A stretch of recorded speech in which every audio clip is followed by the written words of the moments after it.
ورحمة الله وبركاته. حمدا لمن خلق الإنسان وعلمه البيان، والصلاة والسلام على رسول الله وعلى آله حزب الله وأصحابه جند الله، وبعد. وقد قال الله تعالى في القرآن العظيم والفرقان المجيد: أعوذ بالله من الشيطان الرجيم، بسم الله الرحمن الرحيم، إن الدين عند الله الإسلام. சங்கைக்குரிய இந்த நல்ல நிகழ்ச்சியின் தலைவர் அவர்களே, மரியாதைக்குரிய உஸ்தாத்மார்களே, உலமாக்களே, கண்ணியத்திற்குரிய நிர்வாகிகளே, பொறுப்பாளர்களே, பெருமக்களே,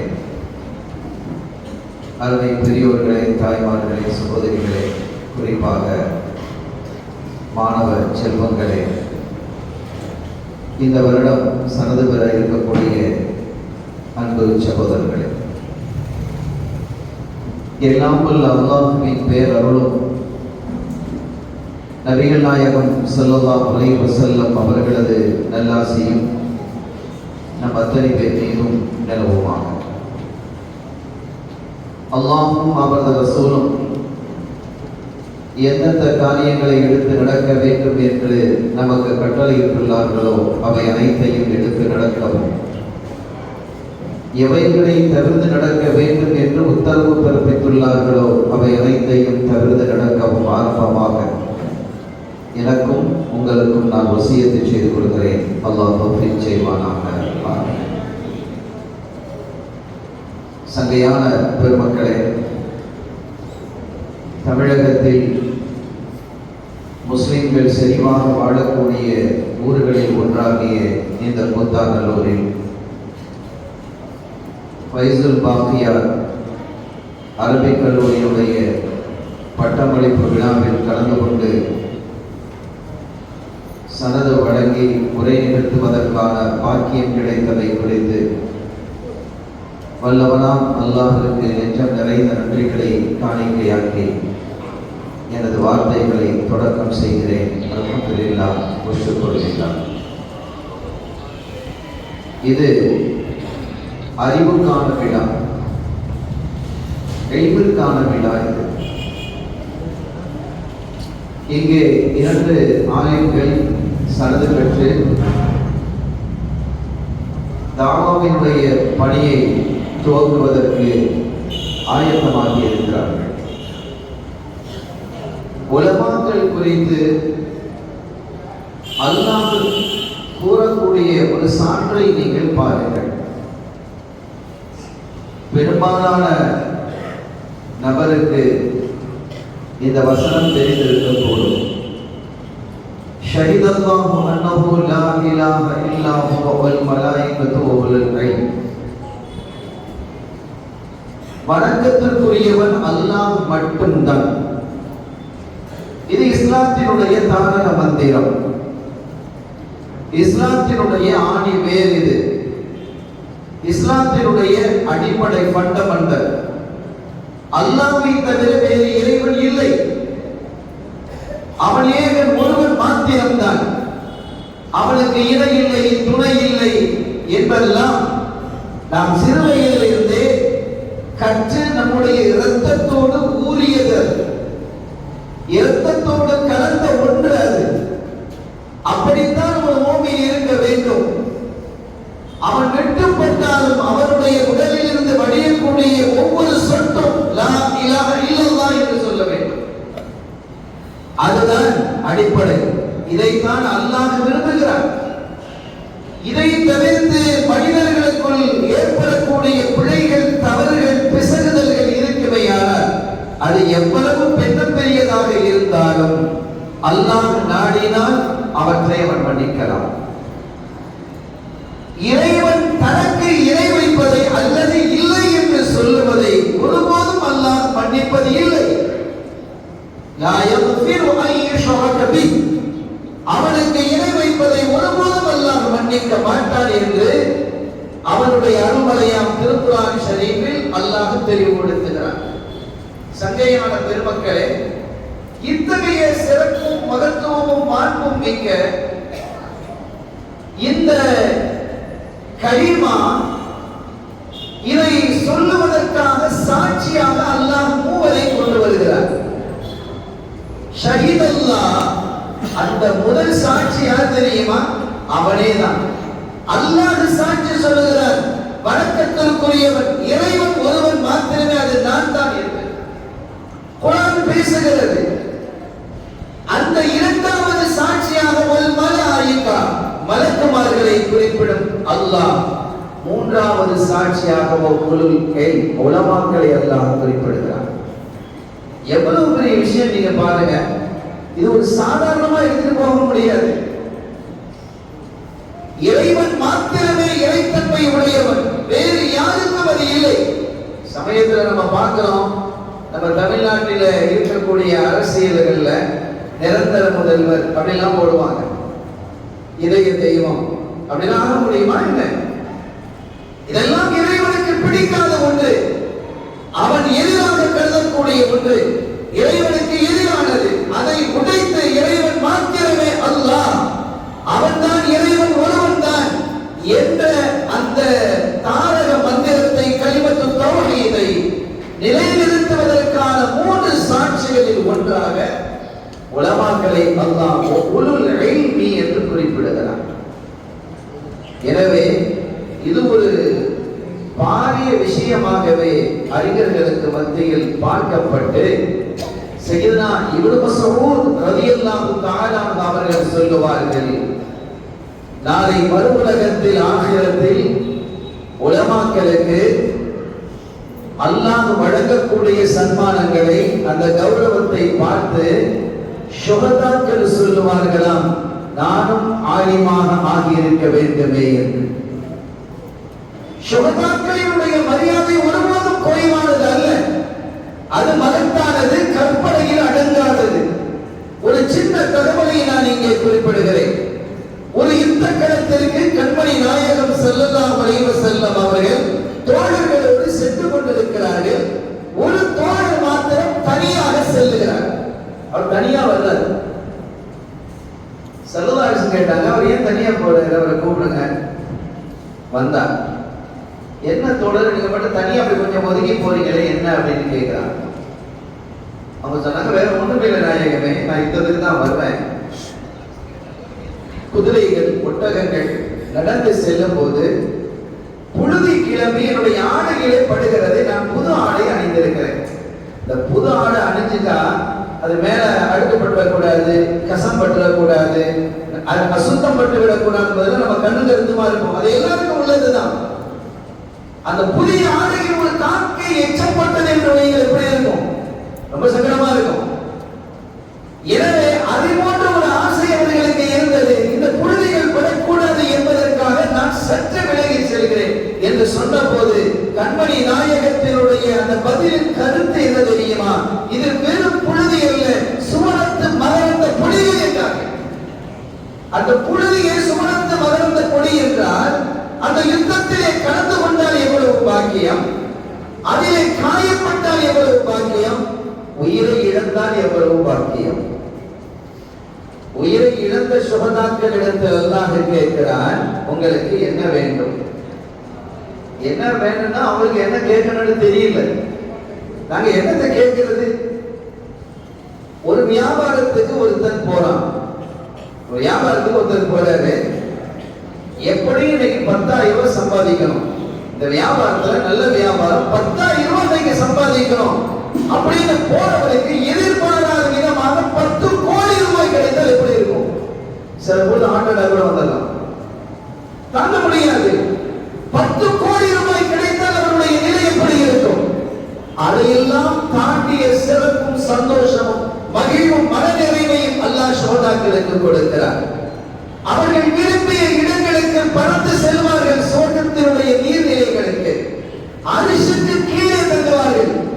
அரிசு என்ன சாதாரணமான ஒரு மாடம், மாளிகையா, கூண்ட கோபுரமா? என்ன கற்பனை பண்ண முடியாத சகோதரர்களே. அதை குறித்து சூஃபிகள் நிறையவே எழுதியிருக்கிறார்கள் அரிசை குறித்து. அப்படி சுகங்கள் வழங்கப்பட்டதற்கு பிறகு அல்லாஹ் கேட்கிறான், உங்களுக்கு என்ன வேணும் கேளுங்க அப்படிங்கிறான். இவங்களுக்கு என்ன கேட்குன்னு தெரியல, என்ன கற்பனை பண்ணி வச்சிருக்கிறாங்களோ அதுக்கு மேல மேல மேல அல்லாஹ் வழங்கி இருக்கும் போது என்ன கேட்பது? ஒண்ணு வேணாம், எங்களுக்கு கேட்க தெரியல அப்படின்னு அவங்க சொல்றாங்க. அல்லாஹ் மீண்டும் மீண்டும் கேட்கிற போது அவங்களுக்கு புரியுது, இவன் கேட்காம விட மாட்டான், நம்ம எதையும் கேட்காம விட மாட்டான் என்று தெரிந்து அவர்கள் கேட்பார்கள், எங்களை ஹயாத்தாக்கு, எங்களை ஹயாத்தாக்கி இந்த வையகத்திற்கு அனுப்பு, அப்படி அனுப்பி மீண்டும் உனக்கான எங்களுடைய இன்னுயிரை நாங்கள் வழங்க வேண்டும் என்பார்கள். அதில் அவ்வளவு பேரின்பம் அது. அப்படிப்பட்ட சுகதாக்கள் கூட உலமாக்களை அல்லாஹ் கண்ணியப்படுத்தும் பொழுது, அறிஞர்களை கண்ணியப்படுத்தும் பொழுது, நாமும் இது போன்ற உலமாக்களாக ஆகியிருக்க வேண்டுமே என்று அந்த சுகதாக்கள் கருதுவார்களா? இப்னு மஸ்ஊத் ரலியல்லாஹு தஆலா அவர்களுடைய தகவல் அது. காரணம், சுகதாக்கள் இந்த தீனுக்காக உயிரை இழந்தார்கள். ஆனால் உலமாக்கள் பாழ்பட்டு போய்விட்ட இதயங்களை ஹயாத்தாக்குகிறார்கள். லுக்மானுல் ஹக்கீம் அலைஹிஸ்ஸலாம் அவங்க சொல்லுவாங்க, யா புனை, மகனே, ஜாலிஸில் உலமாஹா, நீ உலமாக்களோடு அமரு, நீ உலமாக்களோடு உன்னுடைய தொடர்பை வைத்துக் கொள். எந்த அளவுக்கு தெரியுமா? உன்னுடைய இரண்டு முழங்கால்களையும் அவர்களோடு ஒட்டி வை, அதாவது நெருக்கமாக இரு, அவர்களுடைய தொடர்போடு இரு, உலமாக்களினுடைய அறிஞர்களினுடைய தொடர்போடு நீ இருக்கணும். லுக்மான் அலைஹிஸ்ஸலாம் அவர்களுடைய உபதேசம் குறித்து அல்லாஹ் குர்ஆனில் பேசுவான். அவர்களுடைய திருநாமத்திலேயே ஒரு அத்தியாயத்திலே அல்லாஹ் வழங்கி இருக்கிறான். யா புனைய ஜாலிஸுல் உலமா வஸாஹிஹும் பிருக்பத்தை ஃபஇன்னல்லாஹ யுஹ்யில் குலூப பிநூரில் ஹிக்மா. ஏன் தெரியுமா? ஹிக்மத் என்ற அந்த ஞானம், அந்த ஞானத்தினுடைய ஒளியை கொண்டு, பிரகாசத்தை கொண்டு அல்லாஹ் இதயங்களை ஹயாத்தாக்குகிறார். பாழ்பட்டு போய்விட்ட, மரணித்து போய்விட்ட இதயங்களை அவன் ஹயாத்தாக்குகிறான். எப்படி தெரியுமா? கமா யுஹ்யில்லாஹுல் அர்தல் மைதத பிபாபிஸ் ஸமா.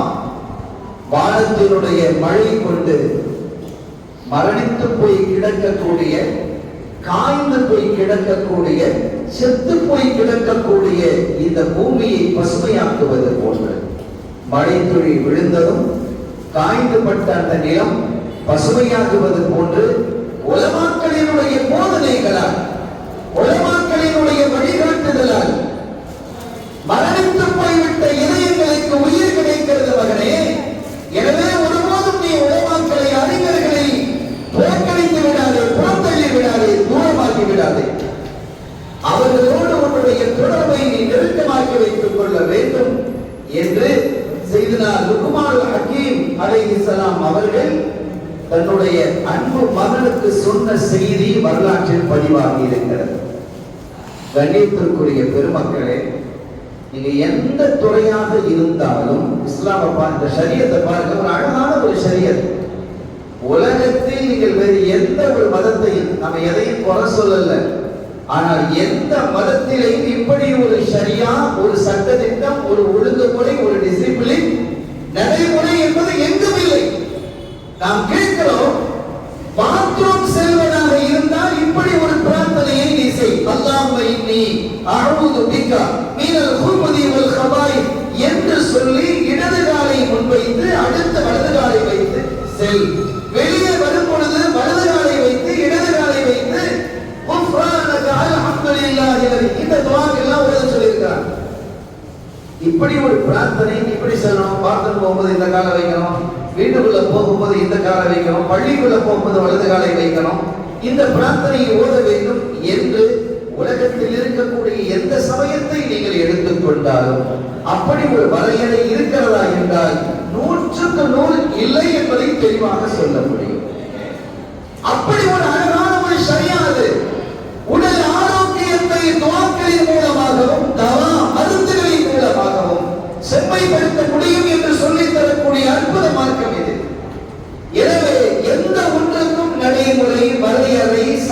திட்டங்களை அற்புதமாக வகுத்து தந்திருக்கக்கூடிய மார்க்கம் இது. நீங்க எந்த துறையாக இருந்தாலும், நீங்க வியாபாரம் பார்க்கலாம், அவங்களுக்கு என்ன இருக்கு? வியாபாரம் பார்க்க ஒரு பொருளை வாங்குவாங்க, வித்துருவாங்க. ஒரு பொருளை வாங்குவாங்க, வித்துருவாங்க. நம்ம அப்படி செய்ய முடியாது. விற்கும் பொருள் சரியானதா என்று பார்க்க வேண்டும். நாம் வாங்கிவிட்டோம், அது நம்முடைய அதில் குறை இருக்கிறது. அந்த குறையை பற்றி சொல்லும் பொழுது அது உன்னுடைய குறை. அது நீ வாங்கும் பொழுது அந்த பொருள் சரியாக இருக்கிறதா என்று பார்த்து வாங்கி இருக்க வேண்டும். நான் வாங்கிட்டேன் அந்த குறையான பொருளுங்கிறதுக்காக நான் விற்க முடியுமா? சரியாது. நீங்க ஒரு பொருளை வாங்குறீங்க, ஒரு வியாபாரி அந்த பொருளையே குறை இருக்கிறது வாங்கியதற்கு பிறகு தெரியுது, அவர் போயிட்டாரு. அவரை சந்தித்து இங்க கேட்பீங்களோ இல்லையோ அதெல்லாம் தெரியாது. இப்ப வாங்கியாச்சு, அந்த பொருளை நீங்க விற்கணும். நான் வாங்கிட்டேன், எப்படியா யாருக்கு தலையிலாவது கட்டுறது, யார் தலையிலாவது கட்டிடலாம் அப்படின்னு செய்ய முடியுமா? என்ன, ஒருபோதும் முடியாது. என்ன அற்புதமான மார்க்கம்! அது ஒன்றுடைய பிழை. இந்த பிழையை இன்னொரு முறை நீ செய்யாதே என்கிறது மார்க்கம். அதில் குறை இருக்கிறது என்றால் இந்த குறை இருக்கிறது என்று சொல்லி இருக்க வேண்டும். அதுதான் மார்க்கம். உமர் இப்னு கத்தாப் ரலியல்லாஹு தஆலா அன்ஹு ஒரு ஊருக்கு வந்தாங்க. அங்கே ஒரு குதிரையை வாங்குறாங்க. குதிரையை ஓட்டி பார்க்கறாங்க, நல்லா இருக்கு, அதை விலை கொடுத்து வாங்கிட்டாங்க. வாங்கிட்டு அவங்க புறப்பட்டு போயிட்டு இருக்காங்க. அதே குதிரை போயிட்டு இருக்காங்க. கொஞ்சம் தூரம் போனதும் அது நொண்டி அடிக்குது. திரும்பி வந்தாங்க.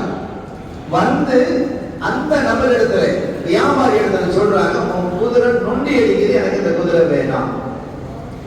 அவங்க சொன்னாங்க, நான் வாங்க முடியாது. நீங்க ஓட்டி பார்த்தீங்கல்ல, வாங்கிச்சு பார்த்தீங்கல்ல? ஆமா, நான் வாங்கிட்டு பார்த்தேன். எப்படி இருக்கு? நல்லா இருந்தது. நான் நல்லா தான் வித்திருக்கிறேன், நான் சரியாக உங்களுக்கு வித்திருக்கிறேன். இந்த குறை இதற்கு பிறகு நான் வித்ததற்கு பிறகு ஏற்பட்டது.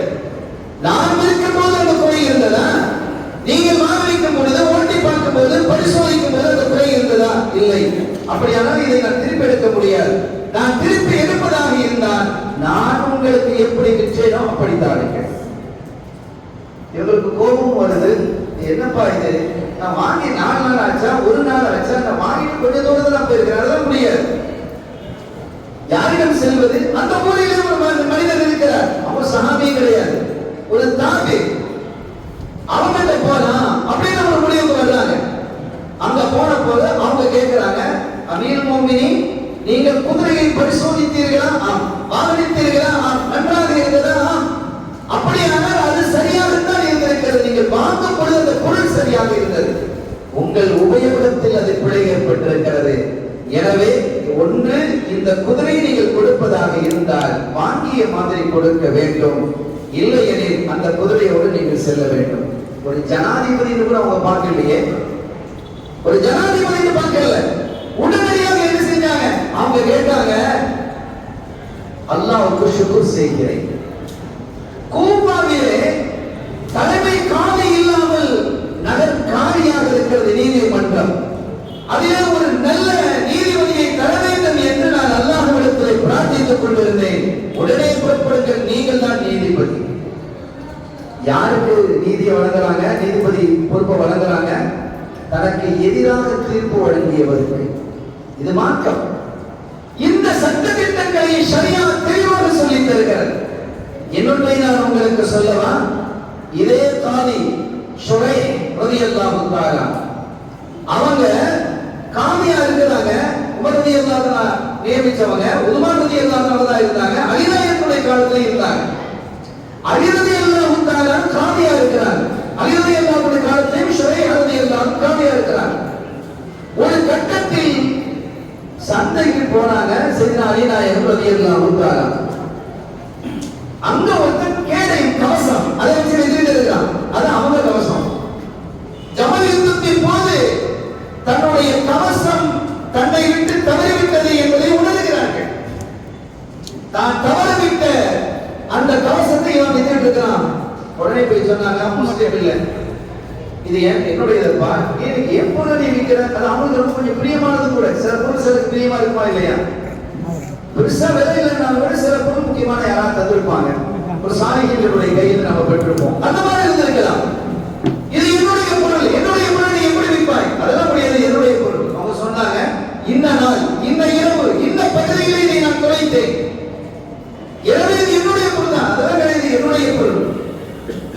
ரெண்டு பேருக்கு இடையில சர்ச்சை வந்தது. நீதிக்கு போவோம், நீதிமன்றம் போனாங்க. காதீஸ்வரை இருக்கிறாங்க. காதீஸ்வரை யாருக்கு கீழே இருக்கிறது? ஜனாதிபதிக்கு கீழே தானே இருக்க முடியும். என்ன காதியாக தான் நியமிக்கிறதும் நீக்கிறதும் ஜனாதிபதியினுடைய வேலை அது. அவருடைய பணியின் கீழே இருக்கக்கூடியவர். இங்கே வரக்கூடிய இந்த யூதர் நினைக்கிறார், காதி எப்படி நமக்கு சாதகமாக தீர்ப்பு வழங்குவார்? ஒரு அமீர் முஃமினீன் ஜனாதிபதியே வருகிறாரு, ஜனாதிபதிக்கு எதிராக நமக்கு தீர்ப்பு வழங்குவாரா? எல்லாரும் பார்க்கலாம் அப்படின்னு வந்துட்டார். விசாரணை நடக்குது. பொருள் யார் கையில இருக்கு? யூதன் கையில தான் இருக்கு. அப்போ அது அவங்களுக்கு பிளஸ். அது பொருள் அவருடைய கையில இருக்கிறது.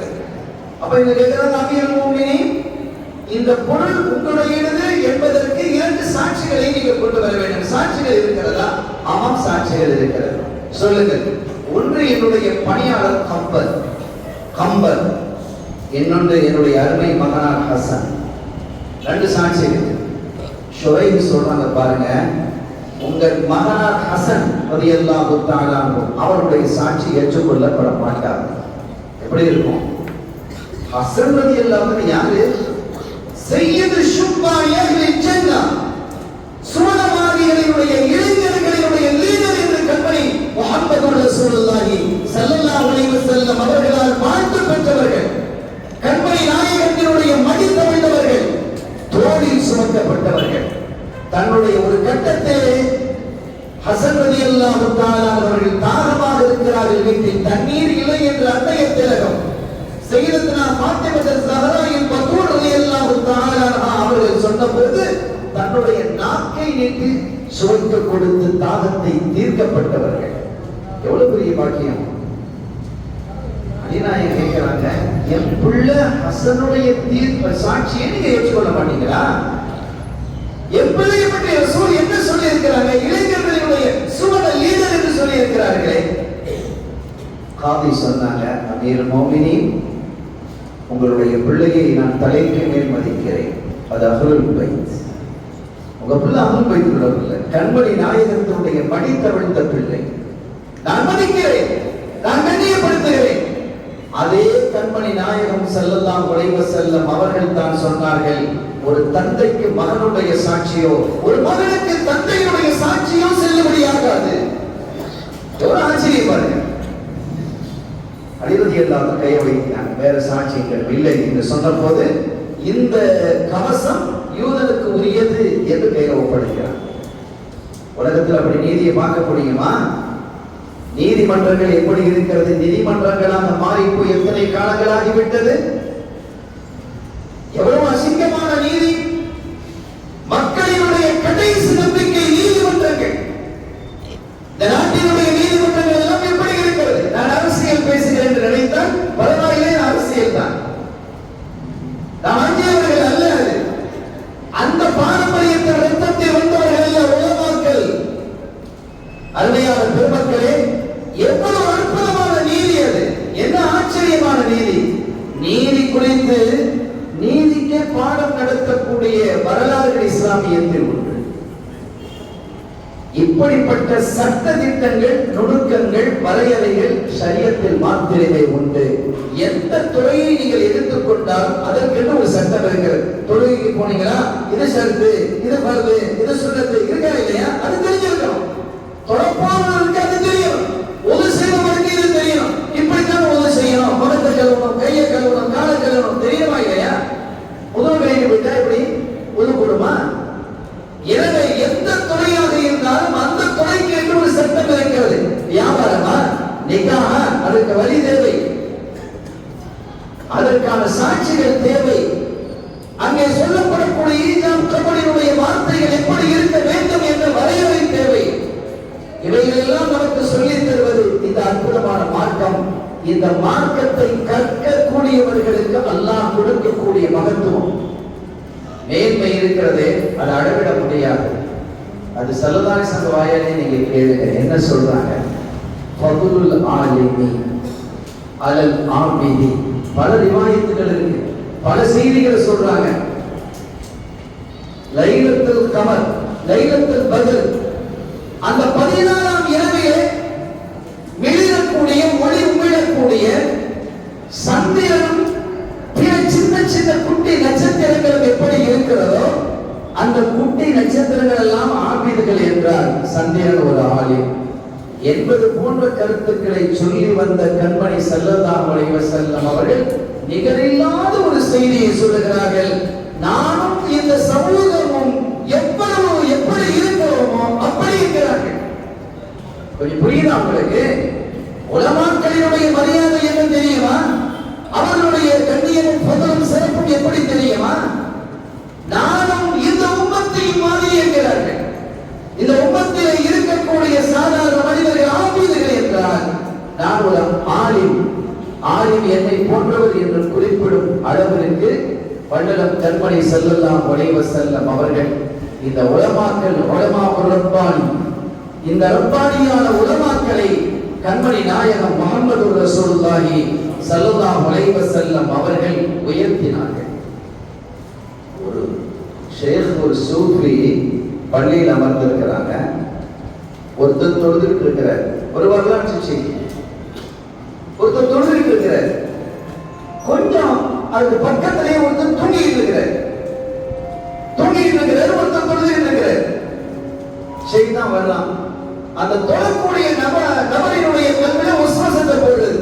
2 ரக்காத்தா 3 ரக்காத்தா ஓதுனமா இல்லையா அப்படியா இப்படியா நிறைய வருது இல்லை. நம்ம யாரும் விதிவிலக்கு புரிஞ்சிருக்கலாம். இதெல்லாம் நிறைய நடக்கும்.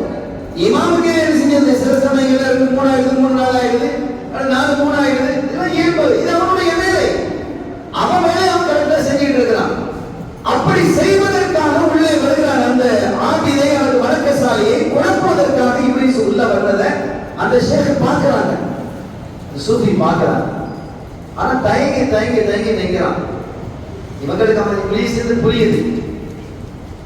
அவங்க கேட்டாங்க, என்னப்பா என்ன நீ அவங்ககிட்ட போய் குழப்பம் பார்க்கிறான், விசுவாசத்தை ஏற்படுத்தி பார்க்கிறான், கொஞ்சம் நெருங்கிறதுக்கு பயப்படுறியே ஏன் அப்படின்னு கேட்கிறான்.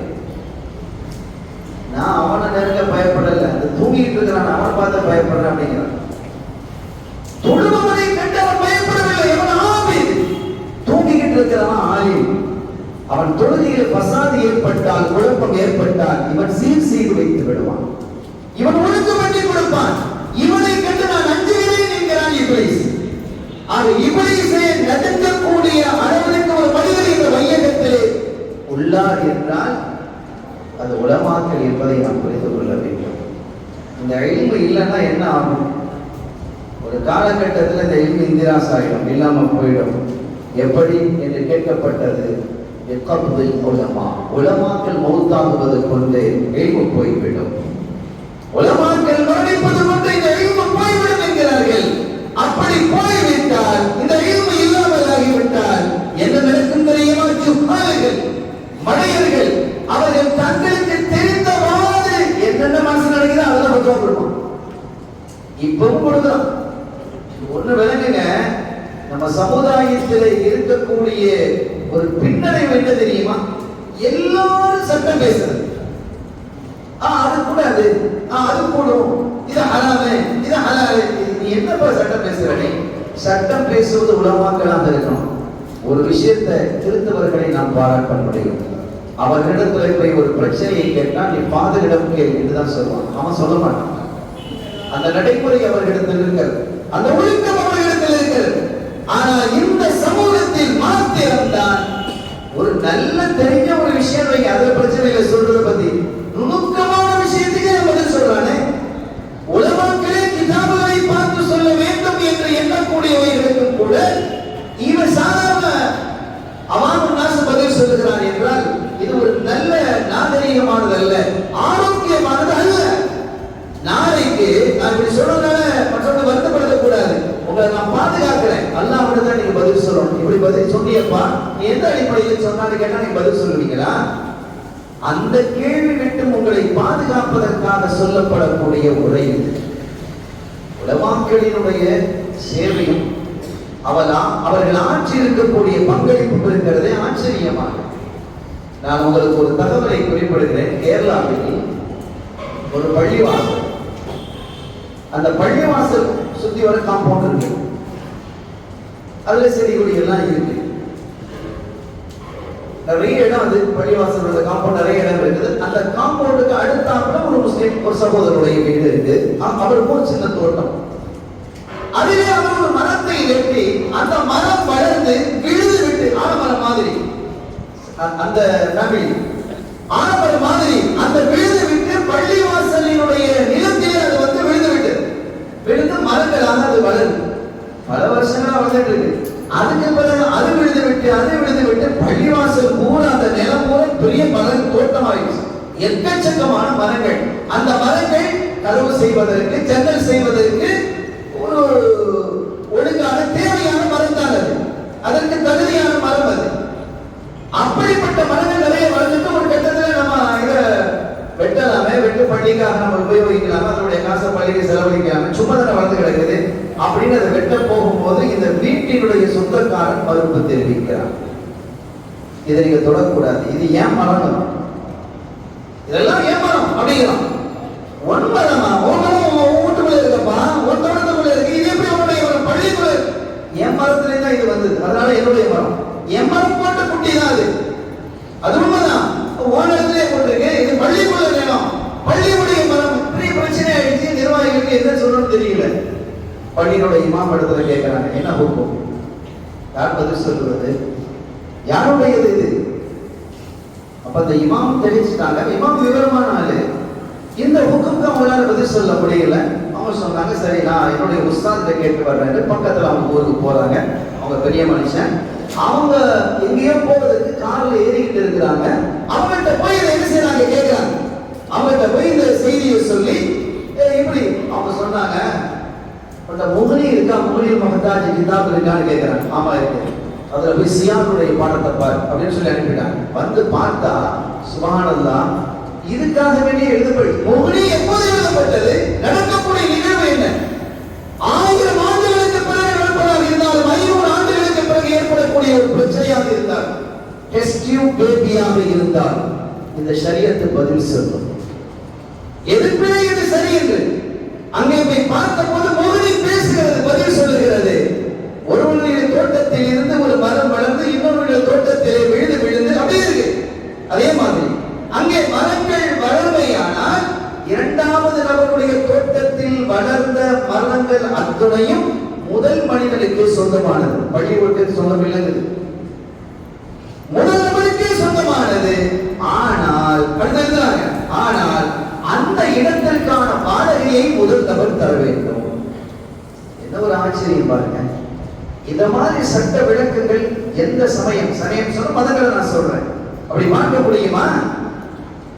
எந்த பிரச்சனைக்கான தீர்வையும் அது வணிக ரீதியாக இருந்தாலும் சரி, அல்லது விவாதம் சம்பந்தப்பட்டதாக இருந்தாலும் சரி, கொடுக்கல் வாங்கல் சம்பந்தப்பட்டதாக இருந்தாலும் சரி, அண்டை வீட்டார் சம்பந்தப்பட்டதாக இருந்தாலும் சரி, பார்ட்னர்ஷிப் முஷாரகா அதுவாக இருந்தாலும் எதுவாக இருந்தாலும் அத்தனைக்கும் தீர்வை தரக்கூடிய ஒரே மார்க்கம் இந்த ஷரியா. இந்த ஷரியாவை கற்பது என்பது எவ்வளவு பெரிய பாக்கியம். அதற்காக சில ஆண்டுகள், 5 ஆண்டுகளோ அல்லது 7 ஆண்டுகளோ தங்களுடைய வாழ்க்கையை அர்ப்பணிக்கிறார்கள் என்றால் இந்த அர்ப்பணிப்பு என்பது அல்லாஹ்விற்கு மிக உயர்ந்தது என்பதால் தான் ஷுஹதாக்கள் நாங்களும் ஆய்வாகி இருக்க வேண்டுமே என்று கருதுவார்கள். எவ்வளவு ஆச்சரியமான விஷயம் என்பதை நீங்கள் பாருங்கள். இந்த தீனை கற்பதற்காக இந்த கடந்த கால உலமாக்கள் ஆற்றிய பங்களிப்புகள்லாம் அசாதாரணமானது, ரொம்ப அசாதாரணமானது. செய்தனா அபூ ஹுரைரா ரலியல்லாஹு தஆலா அன்ஹு அவங்களை கல்யாணம் பண்ணி இப்படியெல்லாம் பேத்தாங்க.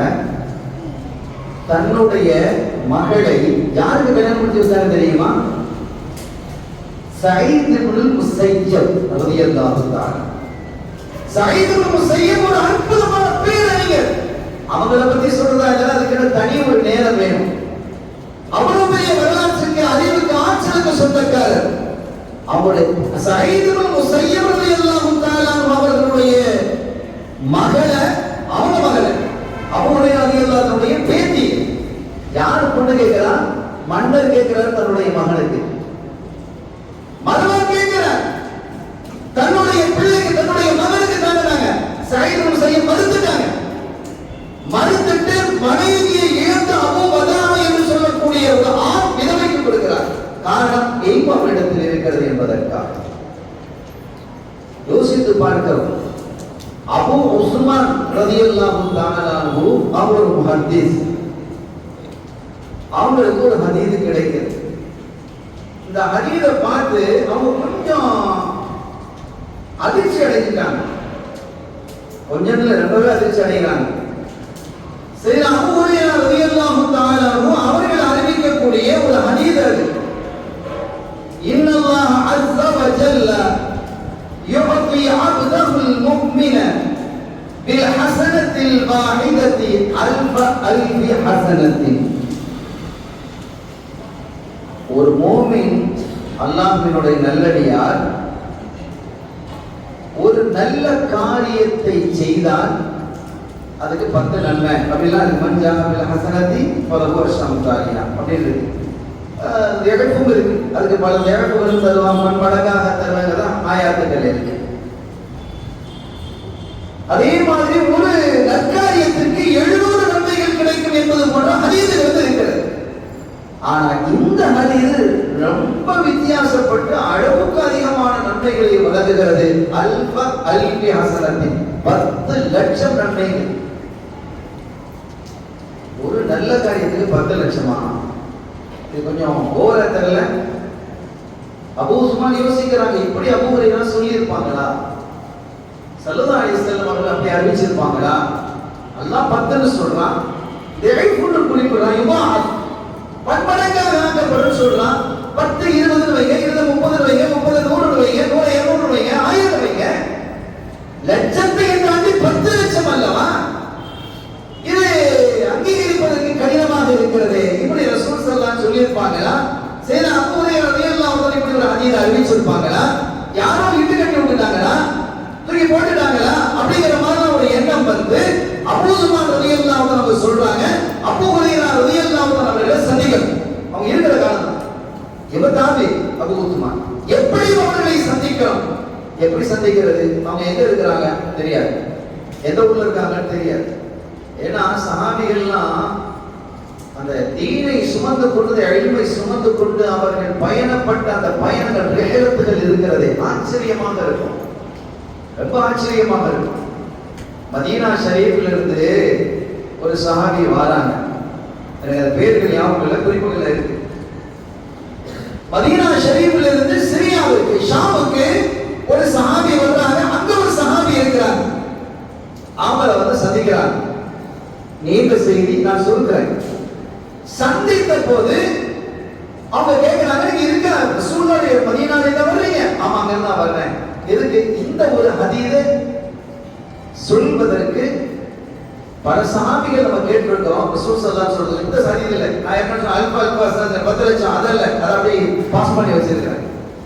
ஒரு ஹதீஸை கேட்பதற்காக மதீனாவிலிருந்து ஒரு சஹாபி வர்றாங்க.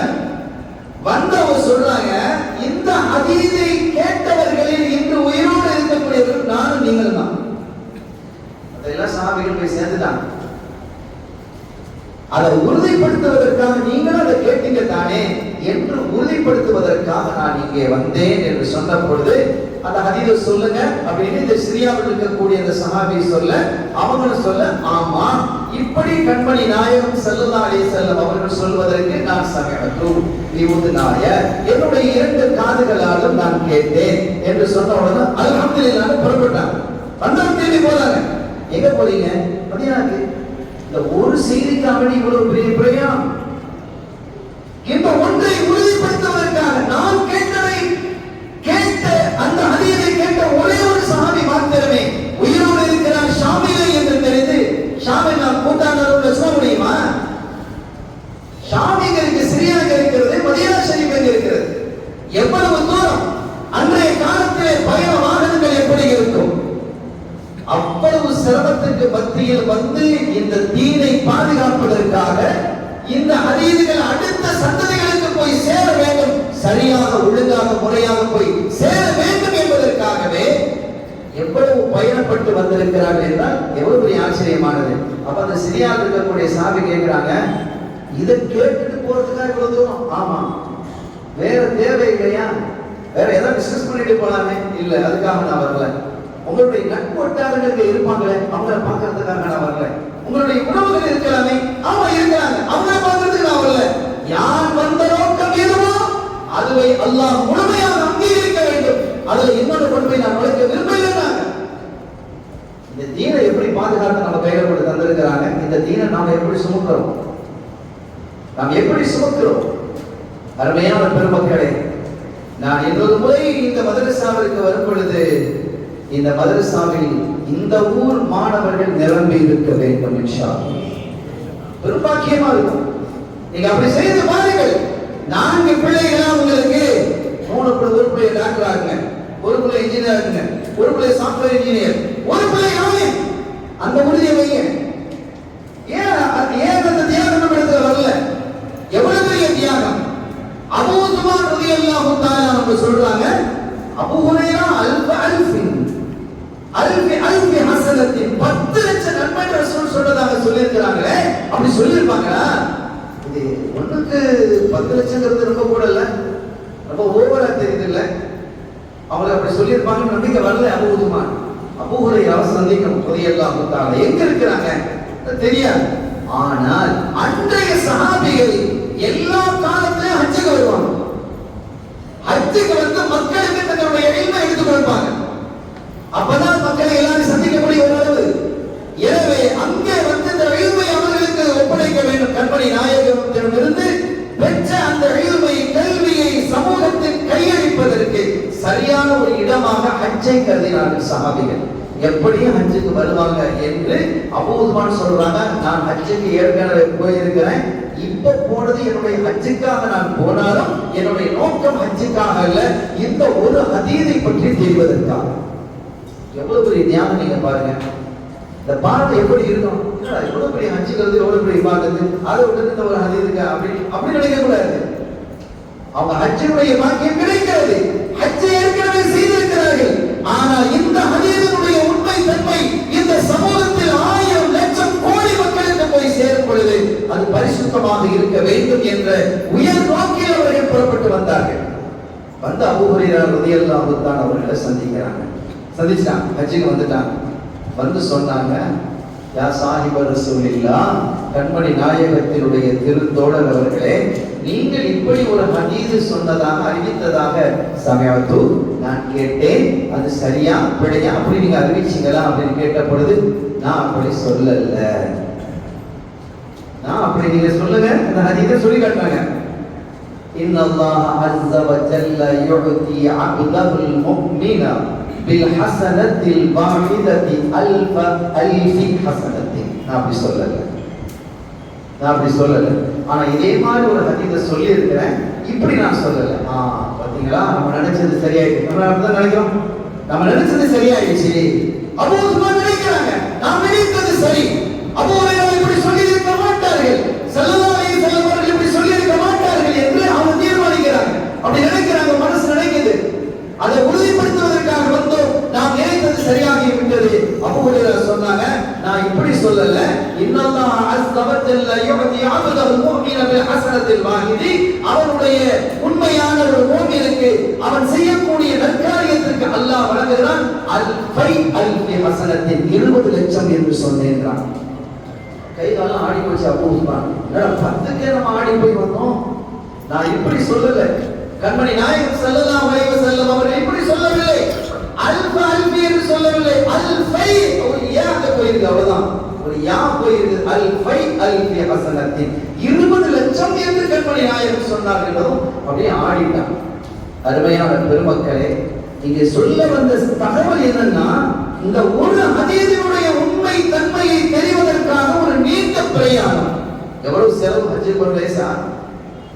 இன்னைக்கு மாதிரியா ஃப்ளைட்ல போயிட்டு வர மாதிரியா இருந்தது. அன்னைக்கு ஒட்டகத்துல போகணும், குதிரையில போகணும், வெயில தான் பயணிக்கணும், இடையில பிரச்சனை, காடுகள், பாலைவனங்கள், பாம்பு, தேளு எல்லாம் இருக்கும். இந்த பிரச்சனைகள்லாம் தாண்டி போகணும். அன்றைய காலத்தில் அப்படிதான் ஆச்சு. நம்ம ஆட்கள் சொல்ல கேட்கலையா? நம்முடைய பெருமக்கள் மூதாதையர்கள் 6 மாசம் கப்பல்ல பயணிப்பாங்க. கொச்சின்ல இருந்து ஜித்தா போய் சேர்றதுக்கு 6 மாசம் ஆகும். அன்றைய காலம் கொச்சின் தான். 6 மாத காலங்கள் பிரயாணித்திருக்கிறார்கள். ஒரு ஹஜ் இப்படியெல்லாம் பிரயாணப்பட்டு சென்று இந்த தீனை காத்து நம்முடைய கையிலே தந்திருக்கிறார்கள் என்றால் எவ்வளவு பெரிய விஷயம். ஒரு முஹத்திஸ் அவங்கள்ட்ட ஒரு பெண் வாதாங்க. ஒரு பெண் வந்து அவங்க கேட்கிறாங்க, ஒரு ஜனாசா, ஒரு பெண் ஜனாசா, நான் பொதுவாக ஜனாசாவை குளிப்பாட்டுறேன். சில ஊர்களில் பெண்கள் இருப்பாங்க, அதுக்கிடையே சில பெண்கள் இருப்பாங்க. எல்லாரும் குளிப்பாட்டுறது இல்லை. ஆண்களாக இருந்தாலும் எல்லா ஆண்களும் ஜனாசாவை குளிப்பாட்டுறது இல்லை. அது ஒரு பெரிய பாக்கியமானது. ஜனாசாவை குளிப்பாட்டுறதுங்கிறது பெரிய இபாதத். அவருக்கு பெரிய நன்மைகள் ஆக்கிரத்தில் வச்சிருக்கிறது அல்லாஹ் சந்திக்கும் போது அவங்களுக்கு தெரியும். லேசான விஷயம் இல்லை சகோதரர்கள், எல்லாரும் முடியாது. அதில் இருக்கக்கூடிய அசுத்தங்களை தொடர்ச்சி சுத்தம் பண்றதுங்கிறதெல்லாம் ஒரு பெரிய அருவருப்பாக கருதுபவர்களுக்கு மத்தியில் அதை நின்று ஒரு இபாதத்தாக கருதி அது செய்யறதுங்கிறதே இருக்கே, அது ஒரு பெரிய விஷயம். அது நீங்க கொஞ்சம் உளவியல் ரீதியாக அதை சிந்திச்சு பாருங்க. நம்ம ஜனாசாவை தொடுறதுக்கு கொரோனா காலத்துல பார்க்க நம்ம என்ன பாடுபட்டு இந்த ஜனாசாவை அடக்குவதற்கு கூட ஆட்கள் வருவது இல்லை.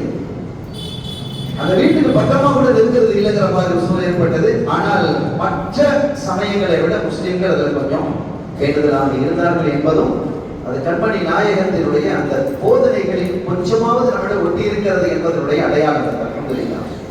அருமையான பெருமக்களே, எனவே ஜனாசாவை குளிப்பாட்டுவது என்பது ஒரு சாதாரண விஷயம் அல்ல. ஏன்னா குளிப்பாட்டி கொண்டிருக்கும் பொழுது சில காட்சிகள் அவங்களுக்கு தெரியும். ஆனா அவங்க என்ன அந்த ஜனாசாவை பார்க்கிறாங்களோ அதை வெளியில சொல்றது அவங்களுக்கு ஹராம். சில குறைகள் வெளிப்படலாம், சில குறைகள் இருக்கலாம், உடம்புல அப்படி இப்படி இருக்கலாம், வேற மாதிரி இதெல்லாம் இருக்கலாம். வைங்களேன், எல்லாத்தையும் வெளிப்படையாக பேச முடியாது. அந்த வசாருக்கு அது தெரியும், குளிப்பாட்டக்கூடியவர்களுக்கு அது தெரியும். ஆனா அது அமானியம், அது அவங்க அதை பாதுகாப்பாங்க. ஒரு பெண்மணி வருகிறார், ஒரு முஹத்திதியர் வந்து கேட்கிறாரு, நான் எங்க ஊர்ல ஒரு ஜனாசா, பெண் ஜனாசா விழுந்திருக்கு, நான் குளிப்பாட்டணும், நான் இப்ப சுத்தம் இல்லாம இருக்கிறேன், ஹைவாவோட இருக்கிறேன், மென்சஸ் பிரியத்துல நான் இருக்கிறேன், நான் குளிப்பாட்டலாமா அப்படின்னா அந்த முஹத்திஸ் திகைச்சிட்டாங்க. அப்படியே திகைச்சிட்டு, எனக்கு தெரியல, பக்கத்துல ஒரு ஃபகீஹ் இருக்கிறாரு, அங்க போங்க. சட்டம் சொல்லக்கூடிய சட்டம் எதிர்த்து சொல்லுவாரு. இதான் நமக்கு வஹாபியர்களில் உள்ள பிரச்சனை.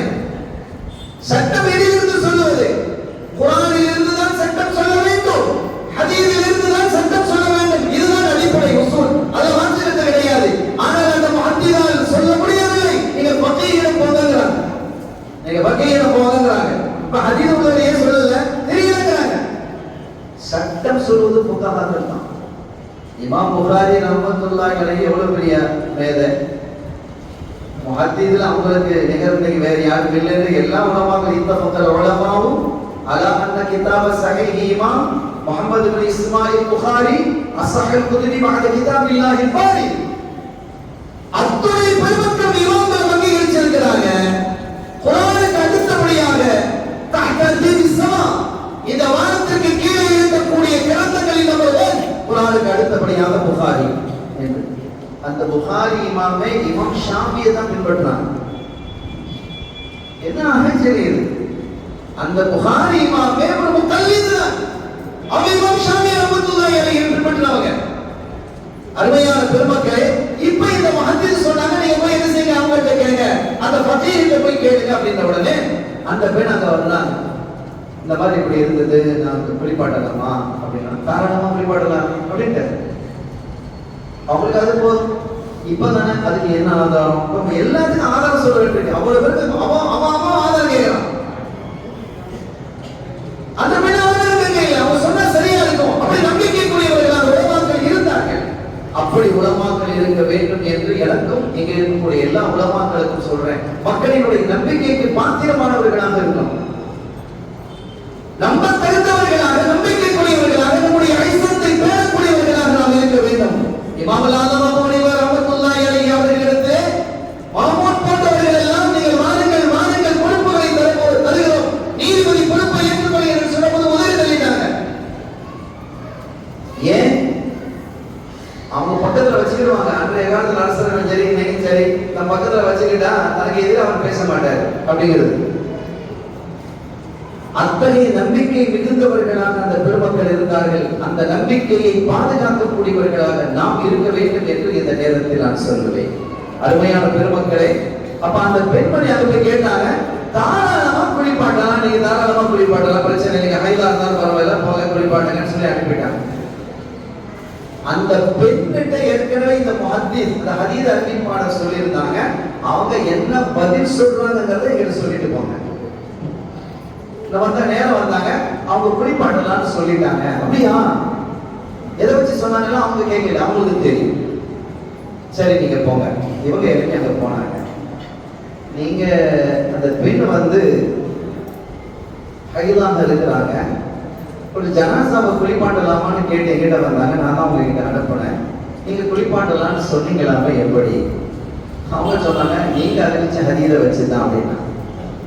நீங்க அறிவித்த ஹதீஸை வைத்துத்தான். நான் என்ன ஹதீஸை அறிவித்தேன்? ஆயிஷா ரலியல்லாஹு தஆலா அன்ஹா கானத் துரஜ்ஜிலு நபிய ஸல்லல்லாஹு அலைஹி வஸல்லம் வஹுவ ஹாயித். ஸல்லல்லாஹு அலைஹி வஸல்லம் அவர்களுக்கு அன்றைய திலகம் செய்ததுல ஆயிஷா சித்திகா ரலியல்லாஹு தஆலா அவர்கள் தலை மாறி விடுவார்கள் ஹைலாக இருக்கும் நிலையில். எங்கே? ஒவ்வொரு முஅத்தகிஃபுன் ஃபில் மஸ்ஜித். ஸல்லல்லாஹு அலைஹி வஸல்லம் மஸ்ஜிதிலே ஏத்திகாஃப் இருக்கும்போது, பள்ளியில உட்கார்ந்து பள்ளியில வாசல்ல உட்கார்ந்துவாங்க. இது பள்ளிக்கு வெளிப்பள்ளி, இது வீடு. ஆயிஷா என்னுடைய வீடு இப்படி இருக்குது, பள்ளி இப்படி இருக்கு, ஒட்டி தான் இருக்கு. இப்ப ஒரு கதவு தான், இந்த கதவுக்கு இந்த பக்கம் பள்ளி, இந்த பக்கம் வீடு. ஆயிஷா தன் வீட்டுக்குள்ள இருக்கிறாங்க, ஸல்லல்லாஹு அலைஹி வஸல்லம் பள்ளிக்குள்ள இருக்கிறாங்க, வாசல்ல தான் இருக்கிறாங்க. அவங்க சொல்றாங்க, தன்னுடைய தலையை உள்ள கொடுப்பாங்க. ஸல்லல்லாஹு அலைஹி வஸல்லம் தலையை வீட்டுக்குள்ள கொடுக்குறாங்க. ஆயிஷா நயன் செய்றாங்க, தலையை வாரி விடுவார்கள். ஒவ்வொரு பியபுஜரந்திஹா, அவர்கள் தங்களுடைய அறையிலே இருந்து கொண்டு கண்மணி நாயகத்தினுடைய தலையை வாரி விடுவார்கள். இந்த ஹதீஸை அடிப்படையாக கொண்டு தான் ஜனாசாவை குளிப்பாட்ட முடியும் ஒரு ஹாயித் என்று நான் தீர்மானித்தேன். கியாஸ் இல்லாம முடியாது. எவ்வளவு அழகான பதில்! கண்மணி நாயகத்தையே ஹைலாக இருக்கக்கூடிய ஒரு பெண்மணி தொடரும் என்ற ஜனாசாவை தொடக்கூடாதா? எவ்வளவு பெரிய ஆச்சரியமான விஷயங்கள்! எவ்வளவு தீர்க்க தரிசனமான ஞானத்தை அல்லாஹ் அந்த பெருமக்களுக்கு வழங்கி இருக்க வேண்டும் என்பதை இந்த நேரத்தில் நாம் உணர வேண்டும். சங்கைக்குரிய பெருமக்களே, இறுதியாக நான் ஒரு செய்தியோடு நான் நிறைவு பெறுவேன். அந்த நேரம் நிறைவாக 5 நிமிஷம் பாங்க சொல்றது சரியா இருந்தாலும் அப்படிங்க சொன்னாங்க. இன்ஷா அல்லாஹ் நிறைவுபடுத்திடுவோம். செய்தனா மஅரூஃபுல் கர்ஹி ரலியல்லாஹு தஆலா அவங்க ஒரு கனவு ஒன்று காணுறாங்க. அவங்க சொல்றாங்க, ரஹைத்துல் ஜன்னா, சுவனத்தை நான் பார்த்தேன் என்னுடைய கனவுல. அல்லாஹ் நமக்கு அந்த மாதிரி கனவுகளை ஏற்படுத்துவாங்க. இவனை வந்து கேட்கிறவங்க, நான் இப்படி கனவு கண்டேன், பேயை கண்டேன், பிசாசை கண்டேன், யானையை கண்டேன், அவனை கண்டேன், பாம்பை கண்டேன், இந்த மாதிரி கனவுகள் தான் நிறைய இருக்கு. சரியா ஓதிட்டு படுக்கிறது இல்லை, அவுலாதுகளை ஓதுறது இல்லை. நான் சுவனத்தை பார்க்கிறேன், அதில் மாபெரும் பிரமாண்டமான ஒரு மாயை மசல், அற்புதமான திரைச்சீலைகள் எல்லாம் அதை தொங்கவிடப்பட்டிருக்கிறது. நீரோடைகள் ரொம்ப அழகு, ரொம்ப பிரமாண்டம். நான் கேட்டேன், லிமன் ஹாதி, இது யாருக்கு உரியது? இந்த மாளிகை, இவ்வளவு அற்புதமான மாளிகை யாருக்கு உரியது என்று நான் கேட்டேன். எனக்கு பதில் சொல்லப்பட்டது, அபி யூசுப், அபு யூசுப் ரஹ்மத்துல்லாஹ் அவர்களுக்கு உரியது. அபு யூசுப் ரஹ்மத்துல்லாஹ் இமாம் அபூ ஹனீஃபா ரஹ்மத்துல்லாஹினுடைய பிரதானமான மாணவர், ரொம்ப பெரிய மாணவர். இன்னும் சொல்ல போனா அபூ யூசுப் ரஹ்மத்துல்லாஹி அலைஹி வந்து ஓத போகல. ஒரு கட்டத்தில் ஓத போக முடியாம ஏழ்மையில கஷ்டத்துல இருந்தாங்க. இமாம் அபூ ஹனீஃபா ரஹ்மத்துல்லாஹி போய் கூட்டி வந்து, என்ன ஏன் ஓத வரல? இல்ல கடைக்கு நான் போறேன், ஒரு நாளைக்கு ஒரு தினம் கிடைக்குது, நான் அதை வச்சு நான் என்ன சம்பாதிக்கிறேன், தாய்க்கு நான் கொடுக்கணும், வாப்பா மௌத்தாயிட்டாங்க. சரி பரவாயில்ல, நீ வா, நீ உன்னுடைய முகத்துல பார்த்தா அழிவு பிரகாசமா இருக்கு, நீ வா. இல்ல அபூ ஹனீஃபா ரஹ்மத்துல்லாஹி அழைச்சிட்டு போய் ஓதி கொடுத்தவங்க. ஒரு பையன் ஓதி அன்னைக்கு கொடுத்துட்டு உங்களுக்கு ஒரு பையன் கொடுத்து கொண்டு போ அப்படின்னா, வீட்டில் வந்து பார்க்கறேன் 3 தினம் வீடு காசையும் கொடுத்து ஓதி கொடுத்தாங்க. இமாம் அபூ ஹனீஃபா ரஹ்மத்துல்லாஹி காசையும் கொடுத்து ஓதி கொடுத்தாங்க. 100 தினம் இருக்குது, 100 தினம் முடிஞ்சிருச்சு. ஒரு நாளைக்கு 1 தினம் செலவழிக்கிறாங்க, தனக்குமாக செலவழிக்கிறாங்க, முடிஞ்சு போச்சு. முடிஞ்சு போனதுக்கு பிறகு கேட்கறதுக்கு வெக்கம் முடிஞ்சு. அவங்க ஏற்கனவே சொல்லியிருக்கிறாங்க, தீர்ந்துட்டா இங்க கேட்கணும் அப்படின்னு. கேட்கணும் வழங்கிக்கிறாங்க. என்ன அது தீர்ந்து இருக்கிறத கேட்க இல்லையே, அப்படி அமைதியா இருக்காங்க. அடுத்த 100 தினம் கொடுத்துக்கிட்டே ஓதி முடிக்கிற வரைக்கும் அவர்களுடைய நிழலிலேயே வாழ்ந்தவர்கள் அபூ யூசுப் ரஹ்மத்துல்லாஹி அலைஹி அவர்கள். அப்படிப்பட்டவர்கள். அப்ப எனக்கு சொல்லப்பட்டது மாரூஃபுல் தர்ஹீர் ரலியல்லாஹு அன்ஹு சொல்றாங்க, எனக்கு சொல்லப்பட்டது அபூ யூசுஃப்க்கு உரியது. எதற்காக? லிதஅலீமிஹின் நாஸ வஸப்ரிஹி அலா அதாஹும். என்ன அழகான பதில் பாருங்க. மக்களுக்கு அவர்கள் கற்றுக் கொடுத்ததற்காகவும், கற்றுக் கொடுத்தாங்கல்ல, அதற்காகவும் மக்கள் அவர்கள் நோயை படிச்சுட்டே இருப்பாங்க. இது உலமாக்களுக்கு, குறிப்பாக மாலின்யங்களுக்கு உங்களுக்கு சோதனைகள் வரும். மக்கள் அவர்களுக்கு தொந்தரவை கொண்டு அவர் அப்படி இப்படி என்று தொந்தரவை கொண்டு கொண்டே இருப்பார்கள். அந்த தொந்தரவின் போது அவர்கள் சபர் பொறுமையாக இருந்ததாலும் மக்களுக்கு கற்றுக் கொடுக்கிறாங்க, மக்கள் நோயிலே இருக்கிறாங்க, அதை சபராக ஏற்றுக்கொண்டதற்காக அல்லாஹ் வழங்கிய மாபெரும் மாளிகை இது என்று அவர்களுக்கு சொல்லப்பட்டது.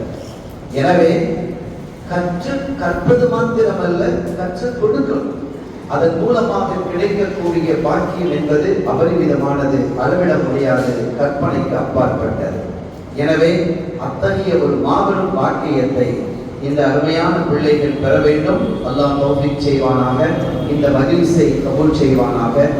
இங்கிருந்து வெளியாகக்கூடிய இந்த ஆலிம்கள் சாலிஹான நல்ல ஆலிம்களாக வெளியாகி சத்தியத்தை அழகான முறையிலே மக்களுக்கு எடுத்து சொல்லி ஒரு நபரையாவது அவர்கள் சத்தியத்தின்பால் அழைத்து வருவார்களேயானால், யா முஆத், உங்களை கொண்டு இந்த உலகத்தில் ஒரு மனிதனுக்கு சத்தியம் நேர்வழி கிடைக்கிறது என்று ஸல்லல்லாஹு அலைஹி வஸல்லம் அவர்கள் சொல்லிய அந்த சொல்லுக்கு உரியவர்களாக அவர்களும் நாமும் திகழ வேண்டும். அதற்கான தௌஃபீக்கை அல்லாஹ் தந்தருள் பாலிப்பானாக. இந்த மஜ்லிஸை கபூல் செய்வானாக. நம் பாவ பிழைகளை மன்னிப்பானாக, குறைகளை மறைப்பானாக. ஈருலக சௌபாக்கியங்களை பெற்றவர்களாக நம்மை வாழச் செய்வானாக. சத்திய கொள்கையாம் சுன்னத்துல் ஜமாத்துல் கொள்கையில் உறுதியாக என்று வாழ்வதற்கு, வளர்வதற்கு, அதிலேயே மரணிப்பதற்கு தௌஃபீக் செய்வானாக. யஹக்கி ஹபீபிஹி ஸல்லல்லாஹு அலைஹி வஸல்லம். எல்லாம் வல்ல அல்லாஹ்வின் அருளையும் ஸல்லல்லாஹு அலைஹி வஸல்லம் அவருடைய ஷஃபாஅத்தையும் பெறுவோமாக. வ ஆகிரு தஅவானா அல்ஹம்துலில்லாஹி ரப்பில் ஆலமீன். வஸ்ஸலாமு அலைக்கும் வரஹ்மத்துல்லாஹி வபரகாத்துஹு.